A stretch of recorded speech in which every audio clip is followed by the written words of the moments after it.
إن مع العسر يسرا. Bismillah ar-Rahman ar-Rahim. About 6 or 7 years ago when I was in college, one of my best friends in school left to go to a research project here in Senegal. While he was here, he converted to Islam. When he came back, he was Muslim, he was practicing, he was not doing any of the things that we did before. He was not, running around being wild and crazy.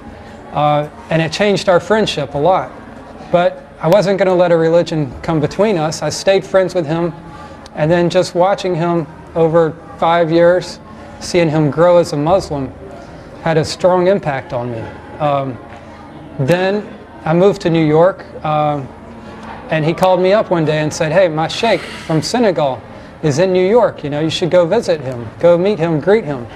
And I'd heard he had told me a lot about this sheikh, so I thought, okay, a big important person. I would like to see him. I would like to meet him. So I go to meet him in New York, and just greeted him, and that was it. He didn't have too much to say. And after I walked away from there, I was a little disappointed. I had more questions for him. I had more things on my heart that I wanted to tell him. So I go back the next day. He sees me, calls me in. I talk to him for a little while. And just after meeting him, seeing how he simplified things, and seeing how my friend had changed and grown, by the end of the night I had converted. I had taken Islam. I really did not know that much about Islam. It was just something I felt that I should do. So next 2 months were kind of up and down. I had all these questions. What have I done? I'm a Muslim. What does that mean? And then sometimes, oh, I'm a Muslim. That's great. But I had all these questions.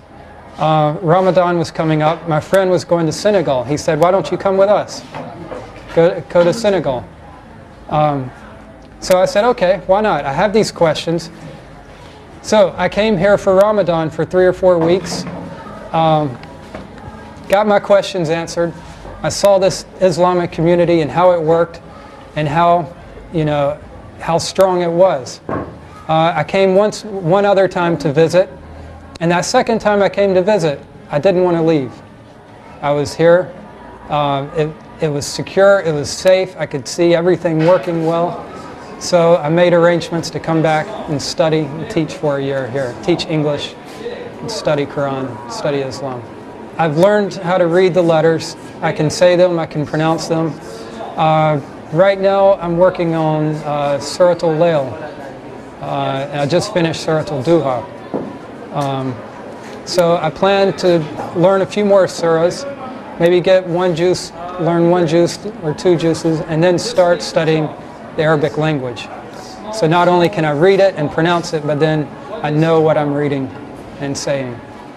Bismillah ar-Rahman ar-Rahim. Wal-duha wal-layli idha saja ma wada'aka rabbuka wa ma qalla wal-akhiratu khayrun laka min al-ula wala sawfa yutika rabbuka fatarda alam yajidka yatiman fa'awwa wa wajadaka dalan fahadda wa wajadaka ailan fa'agna wa amma yatima fala taqhar wa amma sa'ila fala wa asila ila fahmin amaka li ahkam din halim.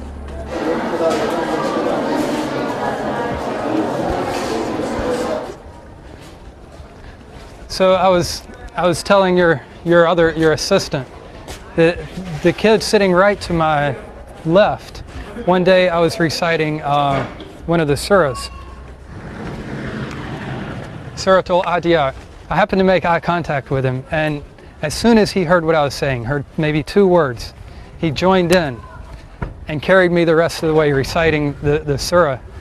And I was amazed. Here's this little 8-year-old kid, and he could, hear 1 or 2 words and go the rest of the way perfectly reciting it. I realized that it'd be nice to know exactly what I'm saying and all the nuances of the meaning. And so I wanted to get more comfortable with reading, and then understand the language, be able to converse even and go beyond just the Quranic Arabic. I'm here teaching English, and I know that that's a need in a lot of countries. And I've thought about maybe Kuwait, United Arab Emirates, where, you know, I can speak and get by with English, maybe teach English and study at the same time. One of the things I've found about being here in Senegal, in this Medina, is that it's safe and it's secure. It's easy to be a good Muslim here. It's easy to make my salat on time. You know, it's easy to do all my prayers. Whereas in the United States, it's very difficult to be a good Muslim. There are just so many distractions, so many things to keep you from making salat on time, to keep you from studying Quran, to keep you, you know, from making your early morning prayers.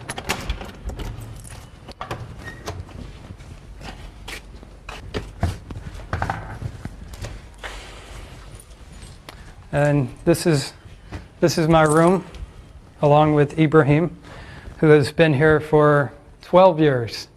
I've been here 5 months. And like I say, I'm just now able to read and pronounce the Quran.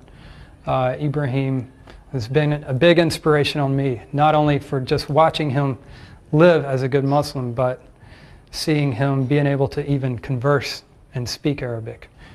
He's been studying it, I guess, at least 6 years, and is